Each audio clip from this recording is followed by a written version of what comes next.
Namibia just joined Burkina Faso in deepening ties with North Korea, and the West is furious. But why would a stable southern African nation suddenly align with a sanctioned regime and follow Ibrahim Traoré? And why does it bother the West so much? Let's find out.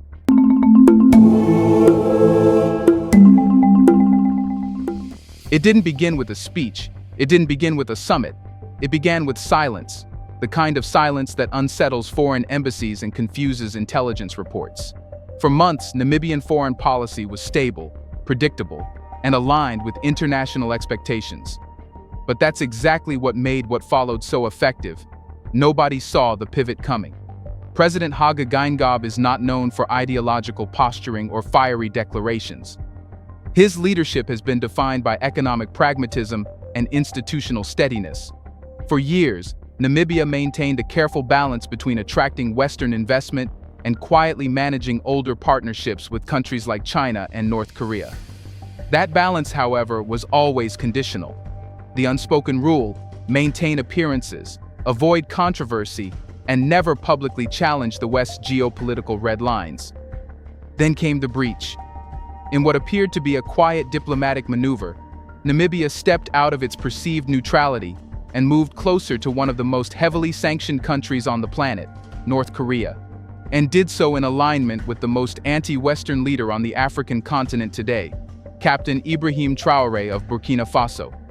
To outsiders, this seemed abrupt, but to those watching closely, it was the product of months of deliberate distance building. Namibia had already begun rejecting Western narratives in subtle ways. It pushed back against UN Special Rapporteur claims on North Korean construction deals. It dismissed prior warnings from Washington regarding potential uranium transactions linked to Pyongyang. Most notably, it refused to terminate long-standing technical cooperation agreements that had flown under the radar for years. But the real turning point didn't come from Windhoek. It came from Ouagadougou. Traoré's rise in Burkina Faso didn't just inspire street protests and pan-Africanist slogans. It altered the cost-benefit calculation for African leaders watching from the sidelines.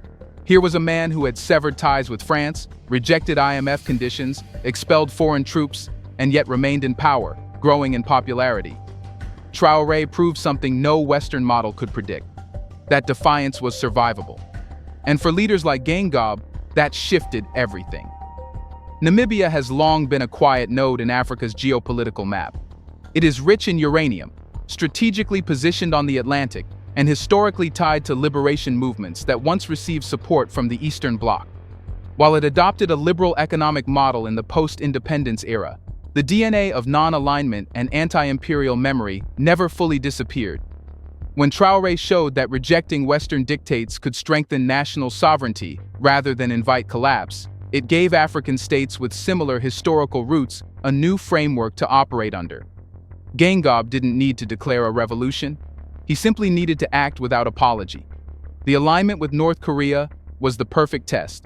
It offered Geingob a low-cost way to signal three things. Namibia is no longer interested in being boxed into Western-aligned diplomacy. Strategic partnerships will be judged on value, not on Washington's approval. Traoré's model is not an outlier. It's being adopted, silently, deliberately. The reaction from the West, swift, alarmist, and aggressive, confirmed everything Geingob needed to know. The loudest voices weren't worried about regional security. They were worried about losing a compliant partner. Western diplomats often misread Namibia's restraint as loyalty. In reality, it was caution, the kind that exists in a world where aid is tied to obedience. But in a post-COVID, post-Ukraine, post-Gaza international landscape, the idea that African nations must choose between stagnation and submission is no longer acceptable. This is not about North Korea's weapons program. It's about breaking a chain. Here's a reminder to please like and share the video and subscribe to our channel to watch more videos on Black culture, history, civilization, and identity. Let's continue now. Namibia's pivot may not be explosive in the traditional sense. It may not involve coups or slogans, but it is dangerous in another way. It shows that the model of passive resistance is being replaced by active recalibration. No violence, no chaos, just precision. And perhaps that's what scares the West most. Traore was easy to dismiss as a radical, but Geingob? He represents the kind of quiet realignment that doesn't make headlines until it's too late to reverse. The kind that speaks through actions, not declarations. The kind that spreads without drama. If Traore is the spark, Geingob is the strategy. One makes a noise, the other makes it permanent. But what exactly triggered the West's panic? Why this moment? And why this alliance? The moment Namibia aligned itself with Burkina Faso in extending diplomatic warmth toward North Korea, Western officials weren't confused. They were caught in a moment they had feared for years, when two African governments, one democratic and the other military-led, would publicly defy the rules without apology, without secrecy, and consequence. The diplomatic panic wasn't about missiles or ideology. It was about something far more dangerous to the existing order. Proof that the system is no longer working. Western influence in Africa has always relied on a delicate combination of leverage and illusion. Leverage through aid, military cooperation, and development packages. Illusion through soft power, moral superiority, and the idea that the West is a gatekeeper to legitimacy. That illusion crumbles the moment African states not only reject that gate but walk around it and find others waiting. What happened between Geingob and Traore, and by extension with North Korea, wasn't simply an act of resistance. It was a direct challenge to the foundational strategy of the West in Africa. Containment through fragmentation. Keep African countries aligned with different blocs. Reward those who conform. Punish those who deviate. Prevent coordinated autonomy at all costs. That strategy has now failed. Burkina Faso, through Traore, already broke military dependency. Now, Namibia, through Geingob, has started to dissolve diplomatic dependency. And the terrifying part for Western policymakers is not that these two leaders made a move. It's that they made the same move together, across borders, systems, and leadership styles. That alone sends a signal. The ideological walls that once divided the continent's leaders are weakening. And if that wall comes down, the West can no longer manage Africa with its playbook of sanctions, threats, and isolation. It's important to understand just how strategic the outrage is. Within hours of the publicization of Namibia's renewed interactions with North Korea and its alignment with Traore's stance, Western think tanks began issuing alerts. Headlines in Western media quickly shifted the narrative from curiosity to alarm. Accusations of violating UN sanctions, destabilizing behavior, and partnering with rogue regimes filled the airwaves, all standard instruments of Western discipline. But behind those statements is fear. The fear that a precedent has now been set. If Namibia and Burkina Faso can make these moves and face no immediate collapse, no rebellion, no diplomatic isolation, then the entire deterrence model the West relies on begins to erode. Sanctions lose their meaning. Aid with conditions becomes less persuasive. Military training offers no loyalty guarantee. The panic is intensified by timing. Western nations are already stretched thin, managing tensions in Eastern Europe, dealing with the blowback from Middle Eastern policy, and watching BRICS expand in real time. What they need now is a stable Africa. What they're getting is an awakening in Africa. And worse, a coordinated one. That is why this wasn't treated as just another African issue. This was treated as a breach in containment. A break in the firewall that was supposed to keep African states from seeing just how much freedom they could claim if they acted together. For decades, the West operated on a model of selective pressure. Isolate leaders like Gaddafi, isolate states like Zimbabwe, and reward cooperation through diplomatic recognition and institutional integration. But now that model is being reverse-engineered from the inside. Traore's Burkina Faso was already cut off from most Western flows of support. Yet it remains politically stable, militarily functional, and increasingly influential in regional diplomacy. That alone threatened the narrative that survival depends on Western approval. Geingob's participation makes that threat concrete. Because if a leader with Geingob's background, Western-educated, politically mainstream, institutionally respected, can adopt Traore's unapologetic posture and still maintain functional governance, then the argument that radicals lead to collapse begins to sound hollow. And Western governments know this. This is why the outrage is not performative. It's strategic. It's meant to remind the rest of the continent that punishment is still possible, that isolation remains an option, But every time these threats are issued and ignored, they become less effective. The West isn't just reacting to a moment. It's reacting to the loss of its monopoly on the African imagination. This is what makes this moment historically significant. Not because of what was said or even what was done, but because of what didn't happen after. No backlash from the African Union. No condemnation from neighboring states. No major public pushback inside Namibia or Burkina Faso. Instead, silence, and in some places, quiet support. The West's panic is rooted in the realization that its era of automatic obedience may be ending. And once others start to question why obedience was ever necessary, the entire architecture of Western African relations begins to crack. But where does it go from here? If punishment no longer works and control is slipping, what options does the West have left? To understand the full impact of the Burkina Faso, Namibia, North Korea triangle, one must ask the most uncomfortable question in Western foreign policy circles. How did North Korea become a legitimate partner in Africa again? The answer lies not in Pyongyang's strength, but in the West's abandonment of trust. For decades, Africa was told to look westward for progress, partnership, and development. But what arrived instead were conditions, contradictions, and control. As Western promises of aid turned into pressure, and partnerships became proxies for exploitation, a new space opened, and North Korea, however improbable, walked in. This isn't the first time Pyongyang has appeared on the continent. North Korea once enjoyed strong relations with several post-independence African governments, from Guinea and Ethiopia to Zimbabwe and Namibia itself. It offered something simple: technical cooperation without political interference. That principle, in today's climate of rising multipolarism, has regained its value. So when Traore and Geingob looked beyond the West for cooperation, North Korea wasn't chosen out of desperation. It was chosen because it doesn't ask Africa to shrink in exchange for help.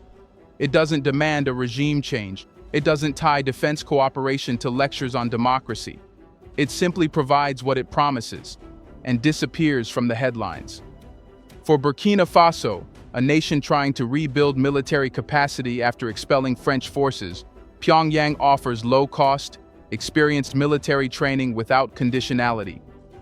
For Namibia, which has uranium deposits and a need for infrastructure expertise, North Korea's construction and industrial support, once frozen under pressure, becomes useful again.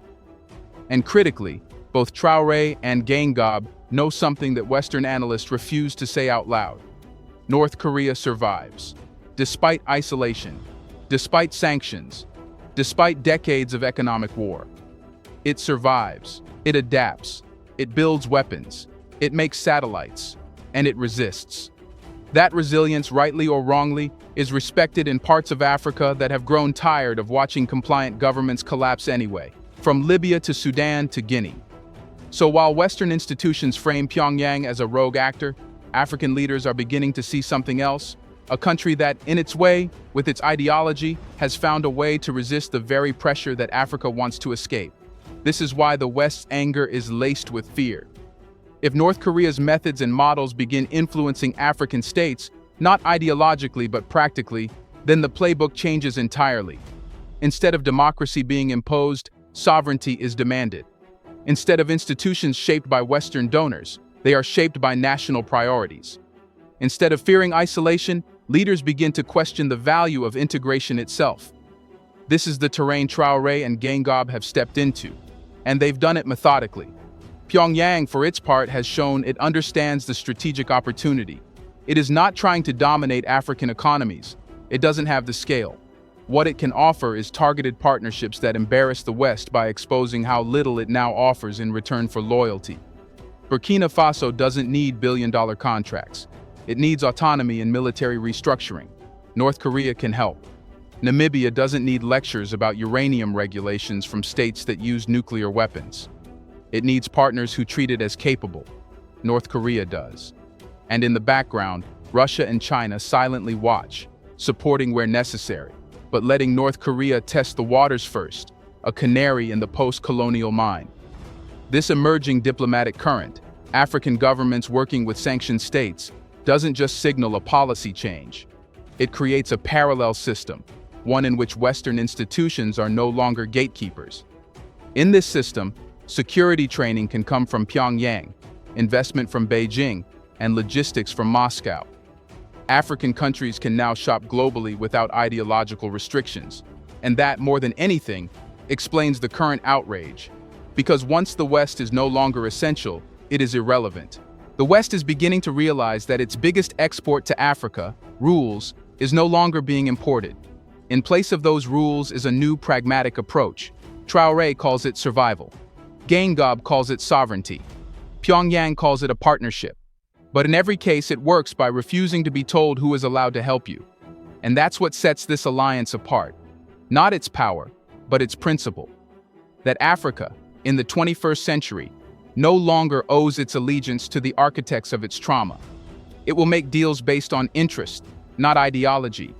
If the West is still asking, why North Korea, it means they still don't understand what they've lost. The ability to decide who Africa speaks to. But if Africa no longer fears the West's rules, what happens to those rules? Can the West survive a world where its red lines are crossed and no one turns back?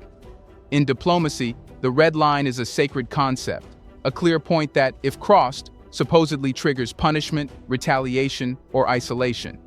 For decades, the West has drawn these lines across Africa's map with permanent ink. Don't trade with Iran, don't talk to North Korea, don't invite Russian troops, don't reject our aid terms. But now, those lines are being crossed.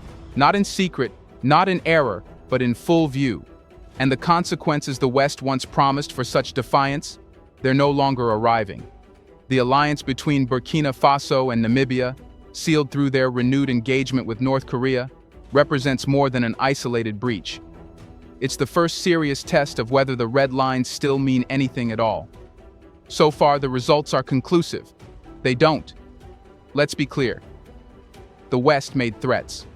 There were statements. There was anger. But there were no serious sanctions placed on Namibia. No suspension of diplomatic ties. No multilateral punishments for openly defying UN sanctions or engaging with a so-called pariah state. The punishment mechanism failed to activate. And in that silence, a dangerous realization spread. The cost of rebellion has dropped to zero. This is not an accident. It is the result of years of erosion. From Libya to Afghanistan, from Gaza to Haiti, the West's authority in global affairs has been steadily reduced by contradictions, double standards, and imperial exhaustion. African nations, once hesitant to test the system, are now realizing that the system itself is in disarray. The United States is divided and distracted. The EU is fractured. NATO is overextended. And international institutions have lost legitimacy across much of the global South. Into this void steps a new African posture, one not shaped by fear of punishment, but by clarity of purpose. Burkina Faso's leadership no longer pretends to seek Western approval. Namibia, through its quiet but firm pivot, has shown it no longer needs it. And North Korea, once seen as a diplomatic liability, now becomes a strategic asset precisely because it defies the same red lines Africa is now rejecting. But this goes beyond symbolism. This is a shift in the structure of the global order. The unspoken hierarchy, where Western nations drew the map, defined the partners, and enforced the rules, is being reversed. Africa is no longer following, it is rewriting. And in doing so, it is erasing the old red lines with a calm certainty that no longer requires revolution, just results. The West's worst fear is not a military uprising or ideological confrontation. It is irrelevant, and this alliance may have brought them closer to that outcome than any armed rebellion could. Because when red lines can be crossed without consequence, they cease to exist. The proof is not just in what Burkina Faso and Namibia have done, it is in what they are preparing to do next. Burkina Faso is exploring security cooperation beyond the Sahel, opening quiet talks with other unaligned states, and potentially pursuing broader AES-wide alignment outside ECOWAS. Namibia is quietly restructuring its diplomatic engagements, loosening its dependence on EU funding, and reviving suspended industrial projects that were shelved due to previous Western pressure. These are not reactionary moves.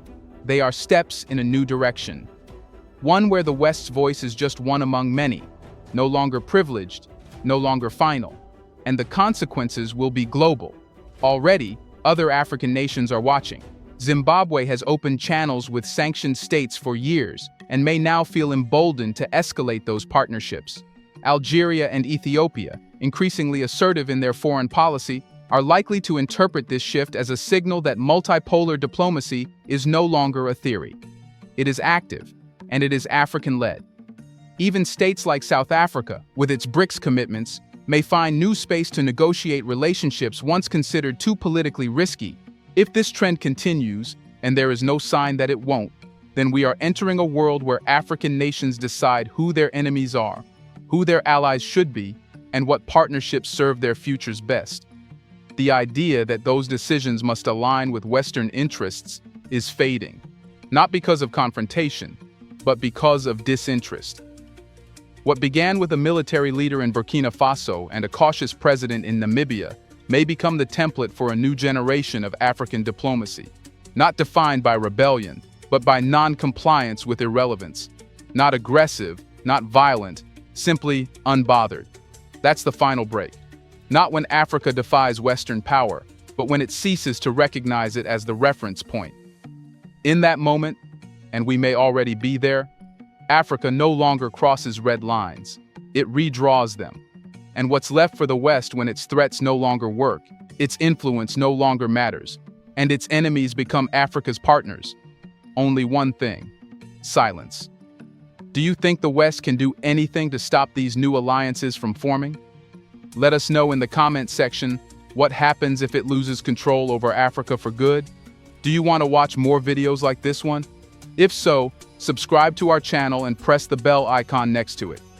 We have decided to bring videos on something nobody talks about: the Black culture, civilization, history, and evidence about how glorious Blacks have been.